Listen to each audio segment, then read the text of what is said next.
Twelfth commerce board exam 2024। जी हाँ दोस्तों, अगर इस एग्जाम की अगर मैं बात करूं तो यहाँ पे जो आपके पेपर्स है वो पेपर्स आपके कुछ बोलते ना कि कुछ दिनों बाद ही आपके क्या चालू हो जाएंगे। अब यहाँ पे अगर मैं बात करूं तो आप जब पेपर लिखने जा रहे हो तो सबसे पहले आपकी तैयारी बहुत अच्छी होनी चाहिए, तगड़ी होनी चाहिए। सही बात है। अब साथ ही साथ अगर मैं बात करूं तो आपकी तैयारी के साथ साथ आपके पेपर पैटर्न के साथ साथ आपको ये भी पता होना चाहिए कि जो पेपर है वो किस तरह से क्या चेक होने वाला है।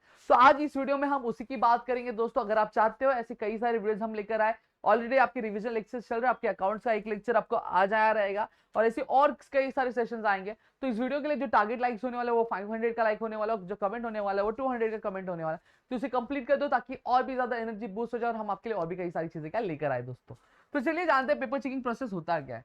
सबसे पहली चीज अगर मैं बात करूं तो पेपर चेकिंग प्रोसेस में आपके जो चीफ मॉडरेटर रहते हैं, चीफ मॉडरेटर के साथ कुछ 5 से 6 मॉडरेटर्स होते हैं। अब यहाँ पे एक चीज मैं आपको बता देना चाहता हूँ कि आपके जो बोर्ड के एग्जामिनेशन के जब पेपर चेक होते हैं तो पेपर बहुत ज्यादा, आप सोचते हो कि बहुत ज्यादा हार्ड चेक होता है, ये प्रोसेस होता है, वो प्रोसेस होता है, ये चीज होती है, वो चीज होती है।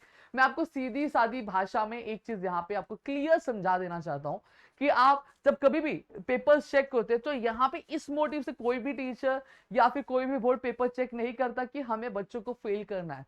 उनकी पूरी कोशिश ये रहती है कि हमें बच्चों को कैसे भी क्या पास करना है, किसी तरह से भी अगर 1% भी है पास करने का चांस तो हम वहां पे क्या पास करने की क्या कोशिश करते हैं।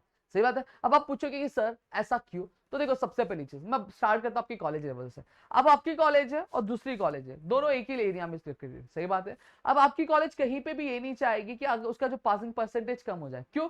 क्योंकि अगर उनके कॉलेज में अगर बच्चे ज्यादा फेल हो रहे तो कहीं ना कहीं डायरेक्टली इनडायरेक्टली उनका ही नाम खराब होगा, उनका ही जो गुडविल होगा वो हार्म होगा। सही बात है। तो इंटरनल्स की बात सबसे पहले टेंशन खत्म कर दो। आपके जितने इंटरनल्स है आप सोच रहे हो कि कब मिलेगा, ये मिलेगा, वो मिलेगा, आपको इंटरनल्स कभी भी कम मिलने वाले नहीं है। जितना आप रिक्वायर्ड है उतनी चीजें आपको मिलेंगी दोस्तों। लेकिन इसका मतलब ये नहीं आप कॉलेज में आके ढिंडोरा पीट दोगे। ठीक है, ये क्लियर हो गया। वही जब बोर्ड की हम बात करते हैं तो जिस तरह स्कूल्स के बीच में कंपटीशन रहता है वैसे आपके स्कूल के बोर्ड्स के बीच में भी कंपटीशन होता है। एज यू नो कि हमारे बहुत सारे अलग अलग स्टेट बोर्ड है, सेंट्रल बोर्ड है, उनके बीच में भी कंपटीशन रहता है कि भैया मेरे बोर्ड में पढ़ने वाले बच्चे ज्यादा पास हो रहे हैं, अच्छा परफॉर्मेंस करो। ये सारी चीजें हमेशा उनके मन में भी क्या रहती है। ठीक है, तो ये चीज पहले समझ लो। अब चीफ मॉडरेटर के साथ 5 से 6 मॉडरेटर रहते हैं। फिर उसके बाद अगर मैं बात करूं मॉडरेटर प्लस मॉडरेटर के नीचे, हर एक मॉडरेटर के नीचे क्या आपके कुछ सब्जेक्ट टीचर्स होते हैं। अब जब कभी भी वो जो सब्जेक्ट टीचर्स होती है उनके जब भी 25 पेपर्स क्या चेक हो जाते हैं तो उसके बाद वो जो 25 पेपर्स है वो रीचेक किए जाते हैं। किसके द्वारा? आपके जो मॉडरेटर्स होते हैं उनके द्वारा। अब मन में ये सवाल उठ रहा होगा कि एक जो टीचर वो कितने पेपर्स चेक करते हैं। तो आपको बता दूं जो एक टीचर होती है वो 250 से लेकर 300 पेपर्स क्या चेक करते हैं दोस्तों। और वो भी ऐसा नहीं कि टाइम बहुत ज्यादा रहता है, उनको टाइम एक टाइम दिया रहता है कि उतने टाइम में ही उनको पेपर चेक करके क्या सबमिट क्या करना पड़ता है, सबमिशन क्या करना पड़ता है। और चेकिंग जो होती है वो 15 से 20 दिन के अंदर उनको पूरी क्या खत्म करनी पड़ती है। समझ में आ गया?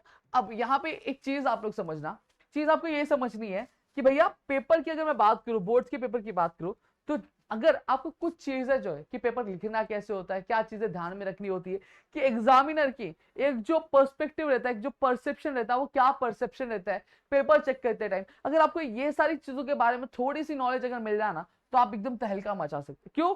क्योंकि देखो अगर आप किसी को चाहते हो कि वो आपके कंट्रोल में, आपके फेवर में रहे तो आपको उसकी साइकोलॉजी समझनी पड़ेगी। तो सेम तरीके से जब एक एग्जामिनर पेपर चेक करता है तो किन चीजों का अगर ध्यान रखता है जिससे वो पेपर चेक करता है, अगर वही एलिमेंट हम लोग बहुत अच्छे से कर दे, अगर वही चीजें हम बहुत अच्छे से कर दे तो कहीं ना कहीं हमारा जो पेपर है बहुत अच्छा स्कोर करेगा। हाँ, कंटेंट थोड़ा कम भी होगा फिर भी हमें मार्क्स जो है अच्छे मिलेंगे। अगर आप चाहते हो कि इसके ऊपर भी मैं एक सेपरेट वीडियो आपके लिए लेकर आऊं तो प्लीज कमेंट सेक्शन में कमेंट जरूर कर देना ताकि आपके लिए मैं वो वीडियो बना सकूं। और यहाँ पे जितना आपका कंटेंट जरूर उतना ही आपको पेपर लिखना कैसे ये भी आपके लिए जरूरी बन जाता है।